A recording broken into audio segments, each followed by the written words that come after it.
Финланд, Орос хоёр орон 1000 гаруй километр хилтэй. 2023 оны 4-р сард Финланд албан ёсоор НАТОд элсэн юм. Оросын ерөнхийлөгч Путин Финланд улс цэргийн төвийг сахих уламжлалт бодлогоос татгалзах нь алдаа болно гэж илэрхийлж байжээ.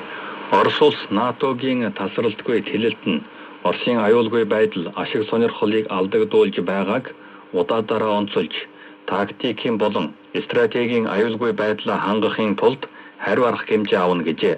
Финланд болон НАТОгийн бусад орнууд сүүлийн үед цэргийн хүрээнд маш идэвхтэй ажиллаж байна. Оросын хилийн ойролцоо цэргийн сургуулилт хийхээс гадна Оросын ойролцоох НАТОгийн шинэ командлолын штабыг ажилуулсан байна.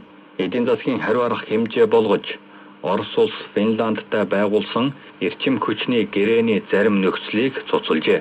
Орон нутгийн цагаар 11-р сарын 3-нд Украиний ерөнхийлөгч Зеленский нийгмийн сүлжээнд Америк, Их Британи, Герман, Франц, Итали, Польш, Канада, Нидерланд зэрэг НАТОгийн төлөөлөгчдтэй уулзсан бөгөөд Украинд дэмжлэг туслалцаа үзүүлж буйд нь талархаж буйгаан илэрхийлв гэж бичиж нийтэлжээ.